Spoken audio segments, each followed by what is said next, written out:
Welcome to my podcast, where we are going to talk about a lifestyle with dogs and throw in a few life lessons along the way. Whether you're a hound hunter, bird dog enthusiast, running setters, pointers, retrievers, or a flat-out running dog junkie, this podcast is for you. I am your host, Heath Hyatt, a certified law enforcement canine trainer with over 3 decades of personal and professional training and handling experience. It's time for me to pay it forward. So grab your leads, lace up those boots, and come and join me on this lifelong process of teaching, training, and learning.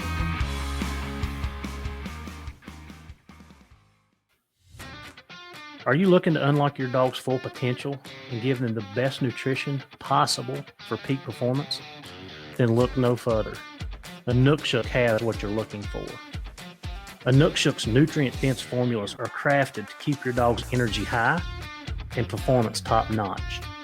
Packed with premium proteins and essential fats, Inukshuk delivers the balanced nutrition your dog needs to thrive. From hunting dogs to police canines, Inukshuk is trusted by professionals. Give your dog the power of peak performance with Inukshuk Professional Dog Food. Welcome back, everybody, to another episode of What's Up Wednesday, where we know we get all of our canine training know-how. And if you follow a cold-nosed hound through the woods, logged 1,000 miles with your pack, or just getting started, we know that there's always something in here for you. But before we get this one started, it's going to be a good one, I promise. I spent the day in the woods yesterday. Deer hunted all day. And while I was sitting there, it kind of brought some things to... I went deer hunting yesterday. And while I was sitting in the woods, I did do quite a bit of spotting and stalking. And I spent several hours sitting.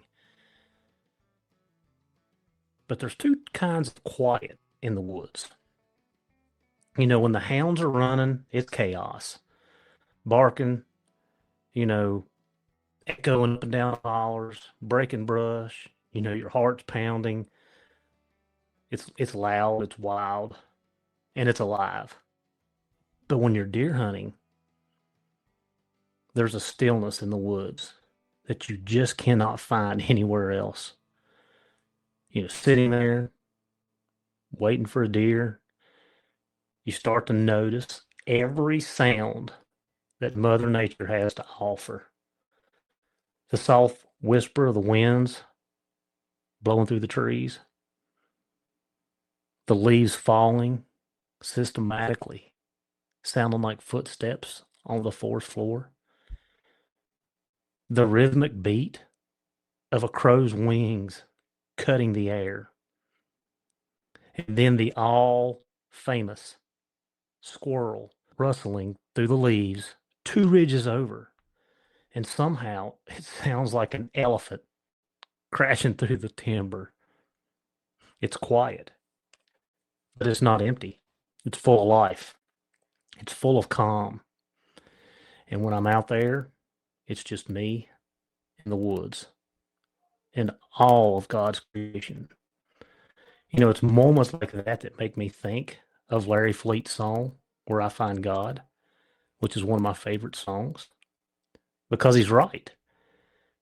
You can't find peace like that in a bottle or a pill.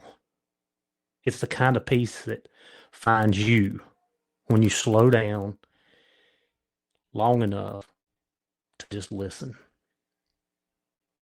I only seen 1 doe, a dozen squirrels, lots of sign, several scrape lines while I was kind of stalking through the woods. Quite a bit of bear sign. That was a good thing, right? A couple weeks away. But it was a great day. But just being able to slow down and not be in the fast-paced go, chasing the dogs, trying to get from point A to point B. If they're bayed, that adrenaline hits. It was just a different kind of peace, and it kind of brought it to reality for me yesterday. it was a good day to reset. So yesterday was a good day. Now to get on with the podcast. I get this question a lot. I get a lot of aggression questions.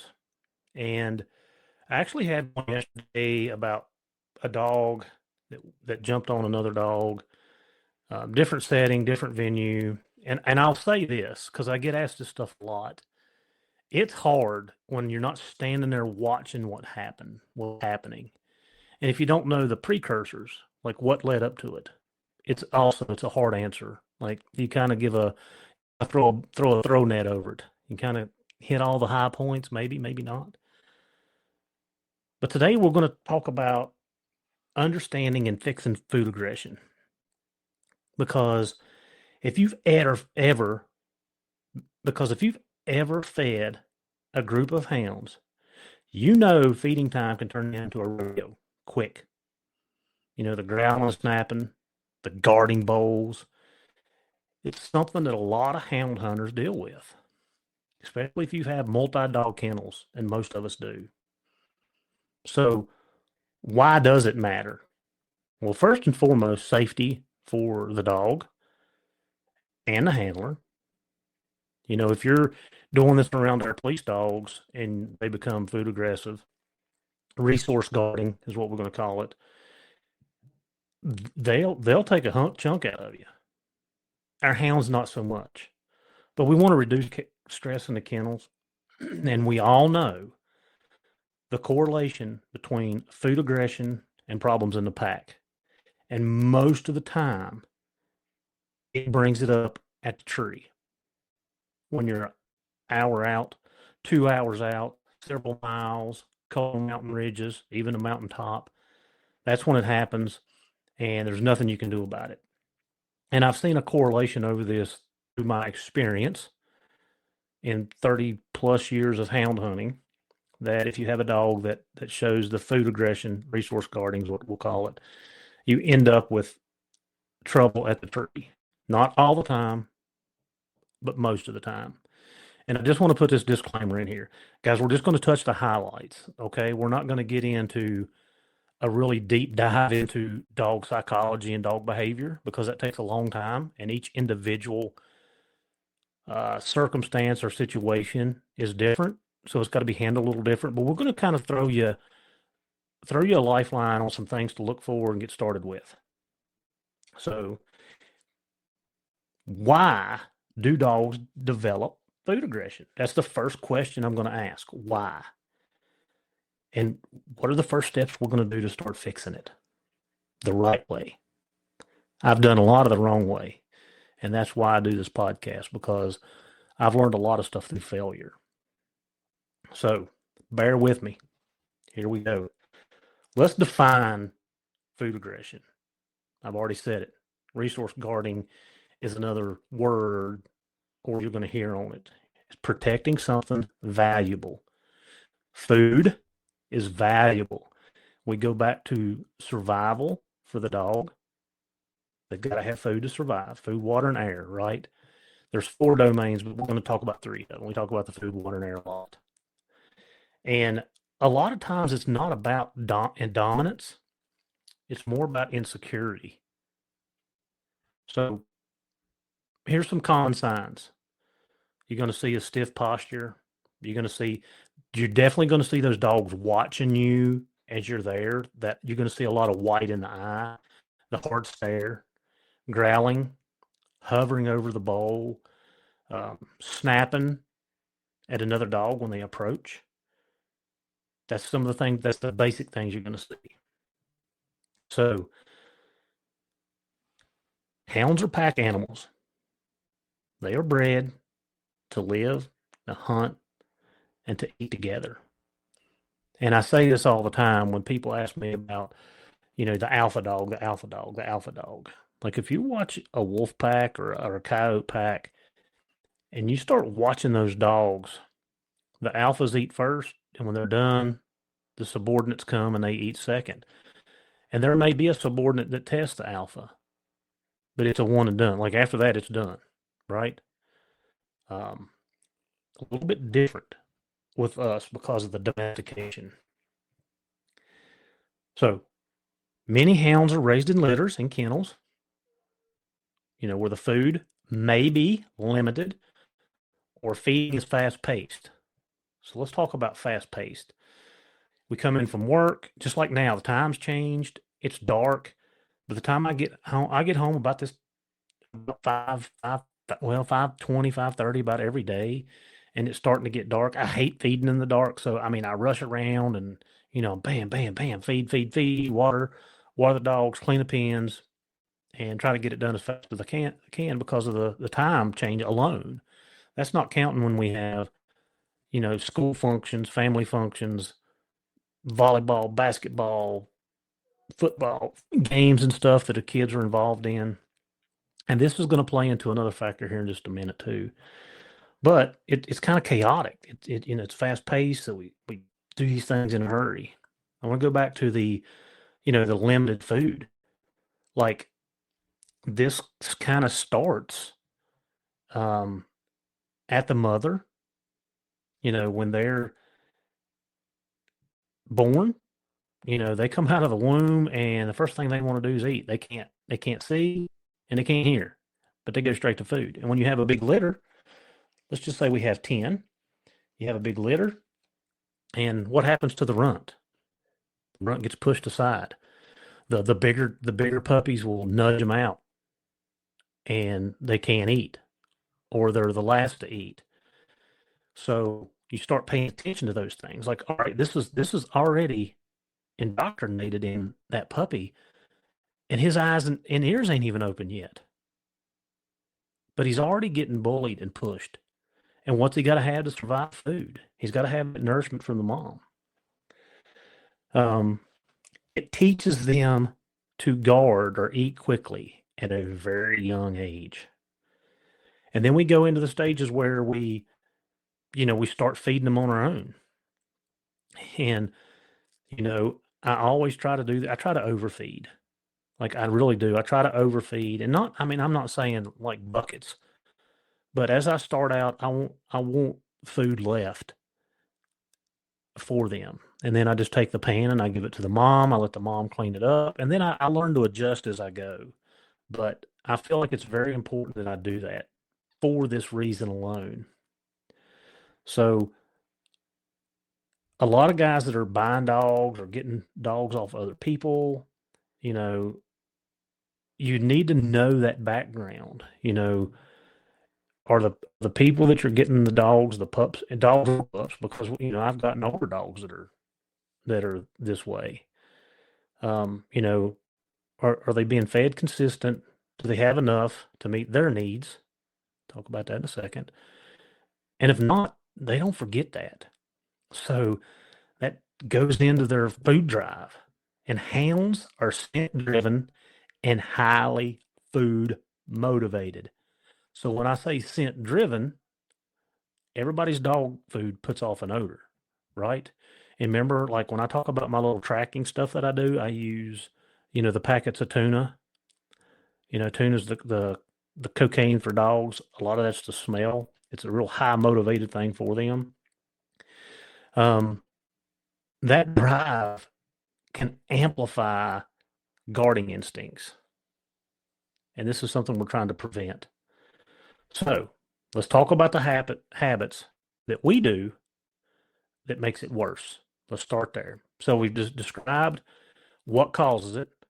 A lot of times it can start before their eyes and ears are open, and we don't even pay attention to it. Like, oh, yeah, runt got rolled off. And a lot of times we'll stand there. One thing I need to add too, because I see this a lot and I'm guilty of it. I have changed my approach to this, but we think having our pups around kids are the best thing ever. But is it really? Because what happens at feeding time? What do the kids want to do? They want to stand right there on top of them. They want to be right in the pen with them while they're eating. And a lot of times that causes some stress and anxiety. So give them their space. Don't let your kids, your spouses, like, take them off and put another dog on the mom, like, when that happens, because You just said, okay, it's being taken away, so I need to be tougher next time. It's being taken away. So some of that stuff, some of those issues we caused. And I think um, I had a podcast. We done a podcast. Me and Ross done a podcast, and we talked about this in a little brief blurb in the podcast about sometimes when we go to fix a problem, we cause another problem. Well, this is a prime example of that. And we do it without knowing. And we're going to get into some of this in the correction part. When we go to fix a problem, we cause a problem. So, things we need to do is feeding too close together makes it worse. Taking food away. Oh, I'm the boss now. I can do what I want to with it. And something that I have always been taught since I've got into canine into the world is do not take food from a police dog. You don't even want to start that mess. You don't want to start that battle. My dogs, the dogs that I have are not food aggressive. But when I teach canine, and especially when I'm teaching the apprehension portion of it, and I'm integrating a TAC team or an arrest team in that, one of the things that I tell everybody, and I teach it, and I show them an example, is if Pino's latched on to your left arm, don't go in and try to take it from him. Don't take his meal. And that's exactly how I explain it. I'm not going in to take his meal. You can work on that person's right side. You can get your hands in cuffs. You can do whatever you want to do on that right side. Just stay off the left arm because that's his. Okay? That's his survival. Because when we break it down into the actions, that's what he's doing. So I teach it. I've been taught since I've been in canine, which is over 20 years now, do not take food from a dog. You're just starting a problem that you don't need to fool with. But our dogs are a little bit different because we're not housing them or kenneling them with another dog. But I think it's important that I've known this since 2005, 20 years, 20 plus years, 20 years. I've been told from that very first class that I sat in, you don't take food from a dog. There's no sense in starting that battle. Just feed them separately. How many times have I taken food from my hounds? I probably couldn't count them on my hands and my feet if I took my shoes and socks off. And I'm like, well, why was I doing this? I've been told this for years. It just causes more problems, but I've done it anyway. So don't do it. It's causing another problem. Don't have to show them who's boss. We talked about the crowding with the kids. Try to limit that, especially during feeding time. And here's what's very important is inconsistent feeding times. Now, and I'm basically talking about younger dogs at this point. Okay, we're working our way up. Like when I start feeding my pups mush, gruel, whatever you want to call it, like I leave for work at 6:30 every morning. And it's pretty much like a time clock. 6:30, it's mealtime. It's breakfast, baby. Let's go. Here's your bacon, egg, and cheese biscuit, or your sausage, egg, and cheese biscuit. But in the evening, it's a lot tougher. Daylight changes and the hours change. We may be working over, may have parent duty, adulting to do. We may have kid duties. We may have games. So the evening feeding for us around here is super hard. But we try to keep it on as best of schedule as we can, so that dog knows, okay, it's feeding time. I'm hungry. I'm good, but I'm going to get fed. That way we don't start building up that stress and anxiety, and we work together within the house. Like if I'm going to be here, then Chelsea will do it. If Chelsea's not going to be here, then we get the kids to do it, which is it's not often, but we have a system to work that out. So inconsistent feeding times causes some problem. It increases stress. A stressed dog is going to guard harder. I'm telling you. And once they're stressed and they're guarding harder, they're going more into survival mode and not a learning mode. Everybody with me on the same page there? All right. So let's talk about punishment. Here's where I've made some of my worst mistakes, is punishing the dogs. So taking food away only confirms that, see, you do steal my food.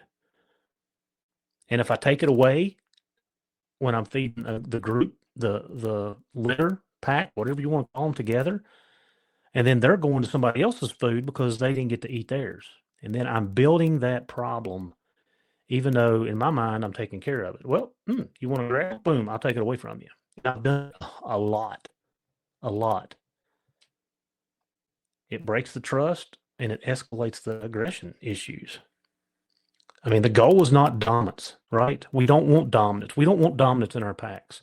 We want them to be harmonized. We want them to work together as one unit. And a dog that feels safe and secure doesn't really have to fight with others. So we gotta build on that. That's what we need to build on. So let's start fixing this problem. I'll give you a couple brief things on what we're looking for, what happens. Let's work on fixing it. If it starts, you really you've got to separate them. You can't stand over them. That's just building up with the anxiety and the stress. I've rolled up newspapers and whacked them. I've done all the above to do this. Problem is, that's a short-term fix, not a long-term. Okay, and I'll follow up with that. So you got to separate them. You got to have the opportunity to do this, and then when you get them in a calm mind, then I can start working on some of this training, right? So separate them. Use crates if you need to. Distance, something to put in between them, like just prevent it, and we'll automatically lower that tension that the dog has. Consistent routine. Feed at the same times the best you can. Okay, we all know, we all got busy lives. We know that it's not going to be 5 o'clock on the dot every day. We know that. Some people don't get home till 7 or 8. When I was working the road, I didn't get home till 8 o'clock at night, most nights. And then again, if I got, stuck working over, doing reports, a call that lasted longer, it just didn't happen. But try to do it as consistent as possible. Predictability builds confidence, right? Like when I come home from work now and I roll up that driveway, boom, it's on like Donkey Kong. Dogs know it's feeding time. And everybody's like, why do your dogs bark? They bark at feeding time because they know, right? So let's do some positive association. And guys, I'm not a purely positive trainer. I'm not going to be. You got a correction in there. But for this part of this training, I don't want to cause more resource guarding. I don't want to cause more chaos and confusion while I'm doing this. So the food needs to be a good thing, right? So I can add something to it, a piece of turkey, a piece of cheese. Instead of taking food away, add something of value. You want your dog to think, when my dad's here, things get better, not worse. And you got to desensitize this very slowly. Over time, feed the dogs within sight of each other, behind barriers. One thing I like to do with my dogs, especially if I have a dog that's overly excited, because we see that build up, build up, build up. We've all got dogs that spin in the kennels or, bounce up and down, and they just, let's go, let's go, let's go. That's what they're saying. They're not saying it, but right. So what I do, you've heard me talk about it on other podcasts, is I walk in, I hold the food bowl, boom. When you're calm, you get fed. So the first time or two, especially if you got a really amped up dog, it may take a little bit longer. I don't think I've ever had this roll out 5 minutes, but it may take a little bit longer. And then once they're calm and that dog's basically going to exhale, you're going to see him go, and then he's going to relax. And then you slowly, calmly set the food bowl down. And then, yes, release him to eat. If your dog makes a move towards the bowl, Pick it up. Boom. Set it back down calmly. Yes. Okay. And I'm not taking the food away. Okay. So let's make sure we're clear on that. I'm not taking it away. I'm just saying, hey, just chill just a second here. I'm going to teach you a little bit of self-control, some patience. And if you do that, that don't take very long, man. 4 or 5 days into that, your dog's getting it. And a lot of times the dogs are sitting waiting on me. Like when I walk in the pen, they're like, boom, they plop a squat, they're ready, like, okay. And I can't contain myself. I'm sitting here, I'm patient. Okay, here we go. And you have to pick up on that too. Just because they're setting, and you need to make sure they're calm. And I like to make eye contact. I like for that dog to look me in the eye, because I know that at that point in time we're communicating. He understands what I'm asking him, and I understand that he is asking what do I do next, Dad? So I like to make eye contact. Another thing that I'm gonna circle back right here on, like the hard resource guarding. When you got dogs that want to like hover over the bowl, they'll put their front feet around it and kind of like they're claiming it. They don't want nothing near it. You've seen it in videos. I will take and put it on a platform, put it up where they have to stand up. They can't lay down or possess it. So I'll raise it up to make them get up off the ground. That's just a little trick we do with police dogs on some other stuff, and it works really well with your hound if you have a really bad case of it. So, all right. So we want him to think that when we're nearby, it's good. And then we're slowly going to feed him within sight and still use the barriers, rewarding calm behavior, and gradually just start reducing the distance. Like boom here, a little bit closer, a little bit closer. And the next thing you know, you're feeding them beside each other. But make sure that you're doing adequate feed. If you got a dog that like just gobbles up everything, I would say that that's probably a pre-existing thing that either you've caused without knowing you caused it, or it come from a different place. And some of the things we're talking about was actually done there, and then now you're seeing it. So slow and steady. Remember, 5 minutes a day, 5 minutes, build that trust around the resource in general, whatever it is, not just food. So now we're going to move it to the tree. And when I said I'm going to follow up here in just a second, like the hard corrections work while you're standing there. And a lot of times the dog knows, because they're super smart and they read your body language. They know they can't do it when Dad's standing at me or in sight, or especially if he's in reaching distance, because I'm going to get it. I'm going to get a whammy. And then you don't have no problems for 6, 8 months, maybe a year. And then that dog starts to develop.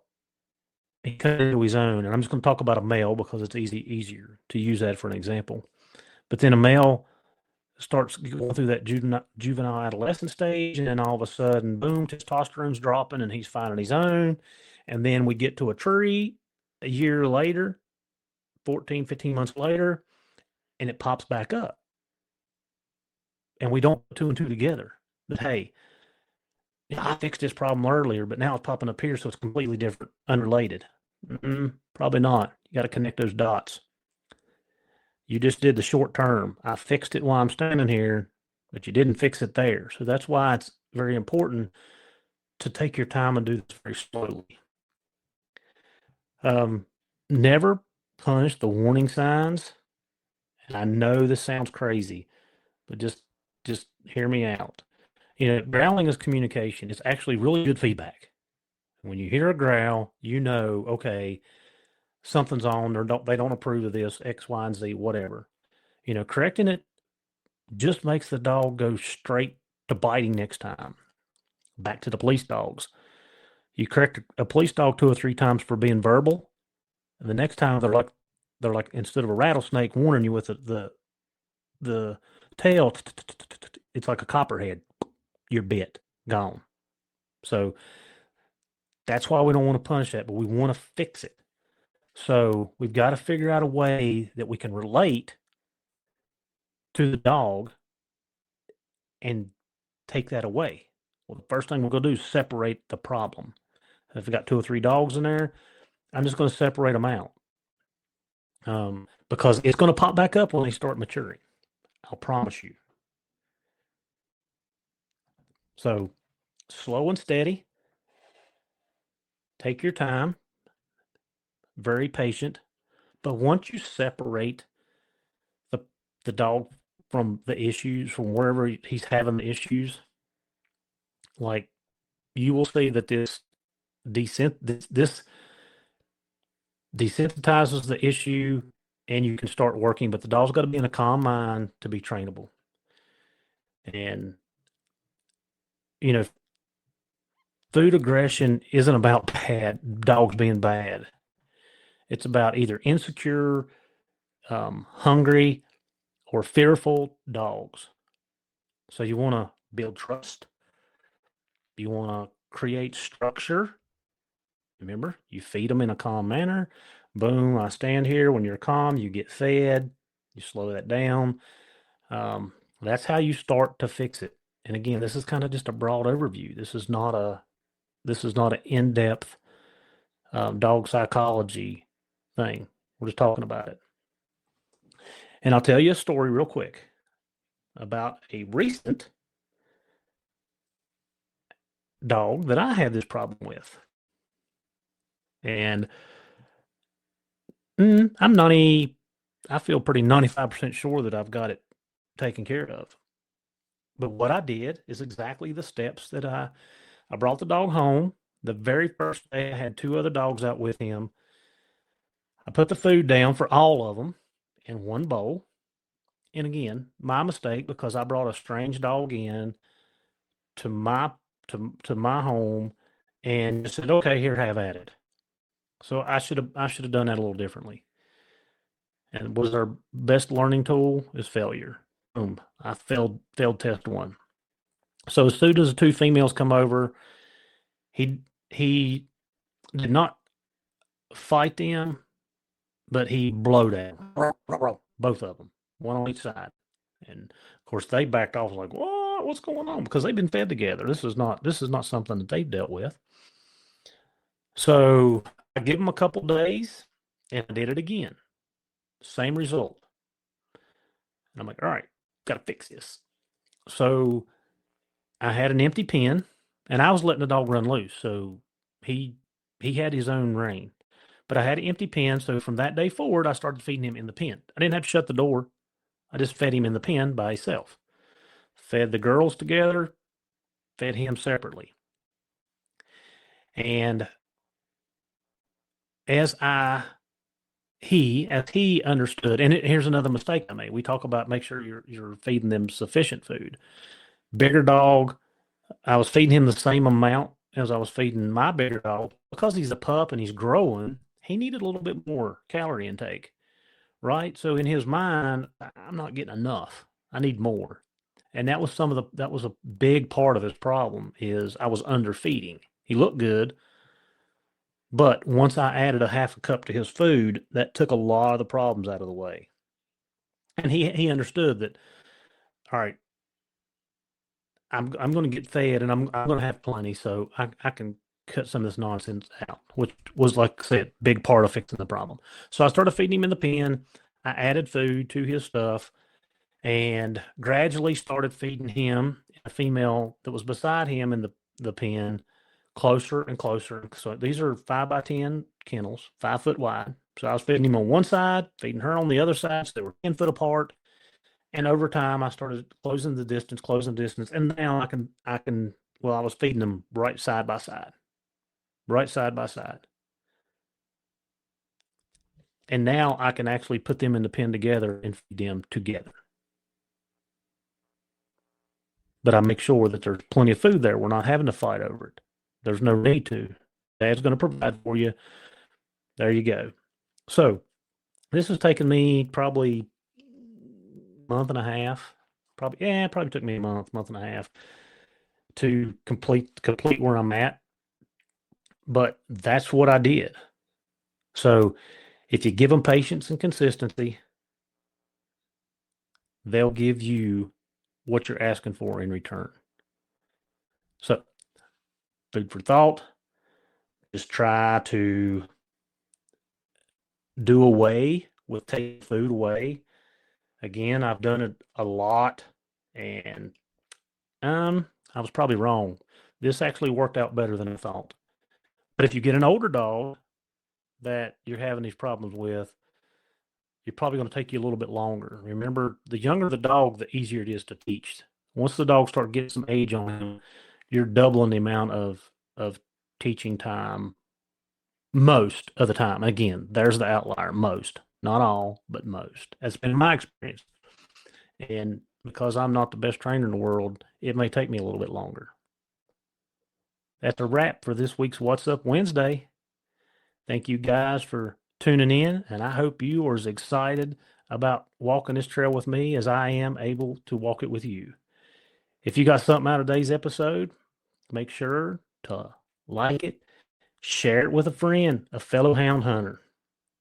Until next time, keep the trail in the truth, and we'll see you at the tree. Tailgate drops before the light, coolers packed and the rig sitting right, tracking collars charged, beeping green, boots in the bed and the rifle's clean.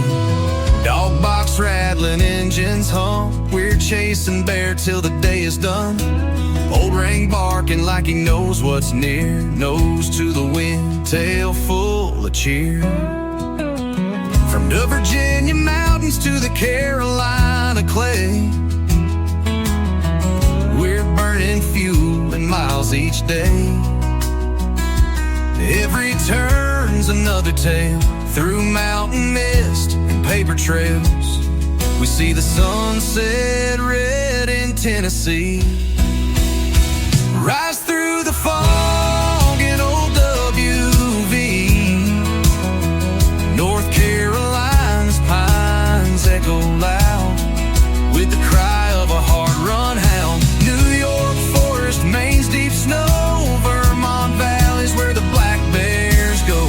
Truck keeps rolling, wheels don't care. We're chasing daylight, chasing bear. Rest stops few, the roads are long, but the fire in our hearts still burns strong. Wisconsin mornings cutting crisp and clear, Canada's wildwoods drawing near. Still got states we ain't run, but that hound dog fever won't let us quit. We see the sunset red in Tennessee, rise through the fog in old WV. North Carolina's pines echo loud